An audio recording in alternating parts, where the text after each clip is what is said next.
Hi, I'm Johanna Rothman, and this is my July 2025 Create an Adaptable Life newsletter.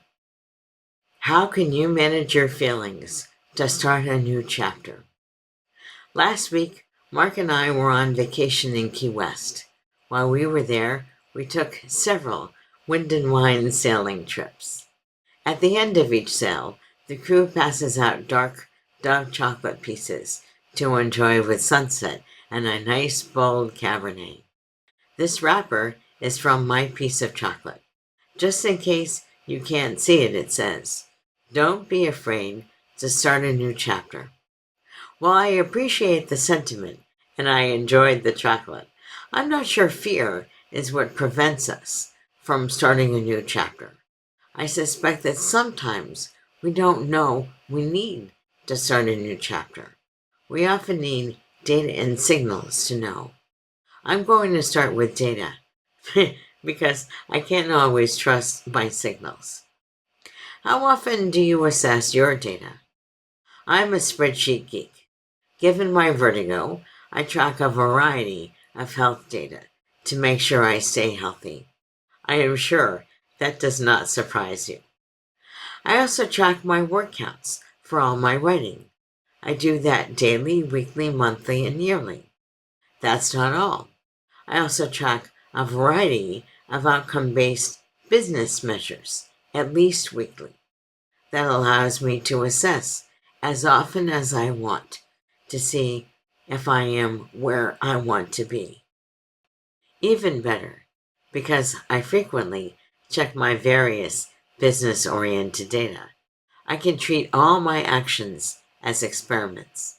Then, based on that data, I can choose to continue or change this experiment. Sometimes I have feelings about starting or stopping something. That's often when I realize I need to gather the signals. Gather signals. Signals, often in the form of feelings, are about how we might perceive what's going on. While I'm getting better at identifying what I feel, I don't always know why I have these feelings. That's when these questions might help. What stories do we tell ourselves? How do they reinforce or weaken our willingness to change? How do we physically feel? I had both the winter and the spring colds. Could I start a new chapter then? Absolutely not. Do we have sufficient energy to create new options and consider a new start? You might need other questions, but these work well for me. When I use them, I can avoid a purely gut-based decision based on my signals and feelings without also using data. We can manage our feelings and start.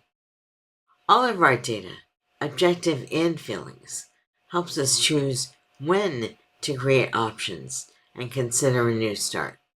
While I appreciated the chocolate and the wine on my sunset sails, I don't think most of us fear a new start. Instead, I suspect many of us need to integrate our collected data and feelings information. All that data helps us choose what and when to start a new chapter. You might not be like me, everything in a spreadsheet, and a spreadsheet for everything. But most of us need enough data to start creating options. You might want to read, "How can you prevent your fear from limiting your options?" I'm one of those people who love to start new chapters. That's because I have a ton of starting energy. One of my signals is noticing when I'm not finishing enough.